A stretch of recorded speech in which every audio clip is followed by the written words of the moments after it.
Friends, ये जनवरी 2023 है। पिछले साल मेरे बेटे ने नीट का एग्जाम दिया था, इसलिए अभी जब नीट की एग्जाम आने वाली है उसके लिए बहुत सारे पेरेंट्स ने मेरा कांटेक्ट किया और मुझे पूछ रहे थे कि भाई नीट का एप्लीकेशन फॉर्म भरने के टाइम पे हमें स्पेसिफिकली क्या ध्यान रखना चाहिए। हमें खुद भरना चाहिए, टीचर से भरवाना चाहिए, या फिर हमें कोई साइबर कैफे वाले एक्सपर्ट से फॉर्म भरवाने चाहिए। तो मैं खुद डॉक्टर हूँ, फिर भी मैंने क्या प्रीफर किया था कि भाई वो साइबर कैफे वाला रेगुलरली बहुत सारे बच्चों के नीट के फॉर्म और जेडब्ल्यू के फॉर्म भर रहा होता है, तो बेटर के उसके पास जाके बैठ के मैं ये फॉर्म भरूँ। तो हमने क्या किया, हमारे सारे डॉक्यूमेंट ले जाके हम उनके पास गए और जब वो फॉर्म भर रहे थे तब उनके बाजू में हम बैठे हुए थे और सारी डिटेल्स वो ऐड कर रहे थे।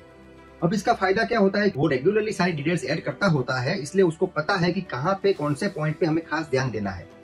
तो हमारी गलती से भी हमारी मिस्टेक नहीं होती और सारे स्पेलिंग करेक्शन, सारे डेटा, सारी एंट्रीज, सारे फिगर्स हमने सही तरीके से एक बार चेक कर लिया। उसके बाद पासवर्ड भी वो खुद रखते हैं और हमें भी दे देते हैं। अब ये पासवर्ड के थ्रू हम कभी भी लास्ट डेट से पहले हम उसमें चेंजेस कर सकते हैं। अभी ये सब कंप्लीट होने के बाद ये फॉर्म का पूरा हम प्रिंट आउट लेके घर पे जा सकते हैं और पूरा प्रिंट आउट को आराम से बैठ के खुद चेक कर सकते हैं, या फिर हमारे टीचर्स के पास भी हम वो चेक करा सकते हैं। एक प्लस पॉइंट रहता है। अभी जब फॉर्म भरना हम शुरू करें उससे पहले हमें एक बात ध्यान रखनी है कि यदि हमारा बेटा या बेटी रेगुलरली सिग्नेचर नहीं कर रहे हैं तो उनको अभी से सिग्नेचर करने की प्रैक्टिस करानी है, क्योंकि वो एप्लीकेशन फॉर्म में भी सिग्नेचर आएगी और उनको बार बार अभी सिग्नेचर की जरूरत पड़ने वाली है। दूसरे, उसके 20-25 पासपोर्ट साइज फोटोग्राफ और 4-5 post card size photograph ready रखने हैं। ये फोटोग्राफ जब लिए गए हो वो डेट और उसका नेम, जो 10th की मार्कशीट में है वो नेम और फोटोग्राफ की डेट, ये दोनों चीज उसमें होनी चाहिए। यदि आप मुस्लिम कम्युनिटी से है तो उसमें एक जगह होती है जहाँ पे हमें ये भी मेंशन करना होता है कि हमारा ड्रेस कोड कौन सा रहेगा। एप्लीकेशन फॉर्म में बहुत सारे पेरेंट्स एक जगह पे कंफ्यूज होते हैं जब उनको 10th का रिजल्ट के फिगर्स डालने होते हैं। हम परसेंटाइल और परसेंटेज में बहुत बार कंफ्यूज रहते हैं कि भाई कौन सा डालूं। उन्होंने परसेंटेज मांगे हैं और फिर हमने परसेंटाइल लिख दिए, तो परसेंटाइल मांगे हैं और हमने परसेंटेज लिख दिए। तो दोस्तों, उसमें 10th में हमारे कितने मार्क्स में से कितने मार्क्स आए थे वो एंट्री करनी होती है। वो एंट्री करते ही ऑटोमेटिकली वो उसके परसेंटेज काउंट करके बाजू के ब्रैकेट में अपने आप आ जाएगा। इसलिए वो टेंशन नहीं करना है और उसमें जो साइबर कैफे वाला है या फिर एक्सपर्ट है वो आपकी हेल्प करेगा। तो वहां पे कंफ्यूज नहीं होना है, वो बहुत बड़ी बात नहीं है।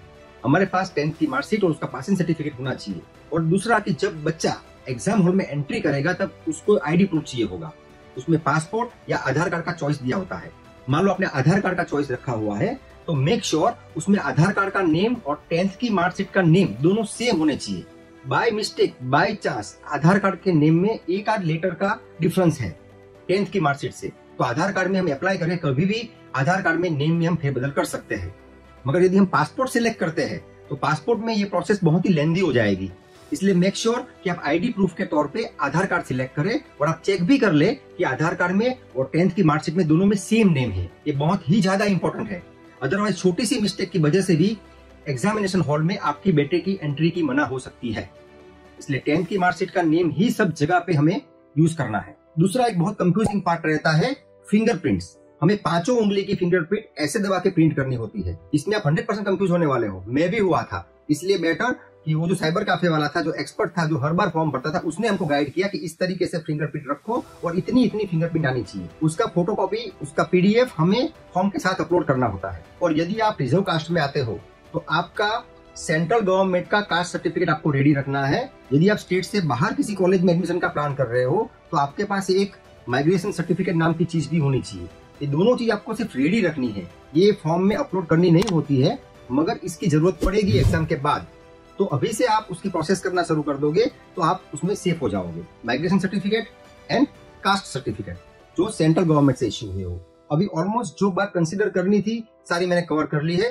बाकी तो वही सब name, address, ID proof, contact number, ये सब डालने होते हैं। उसके लिए कोई एक्स्ट्रा गाइडेंस की जरूरत नहीं है। फिर भी कोई कंफ्यूजन रहता है तो ये वीडियो के कमेंट बॉक्स में आप शेयर कीजिए। 100% हम कोशिश करेंगे आपको गाइड करें। इस वीडियो को मैक्सिमम शेयर कीजिए जिससे बहुत सारे पेरेंट्स का कंफ्यूजन दूर हो जाए। और हमारे चैनल को लाइक और सब्सक्राइब करना ना भूलें।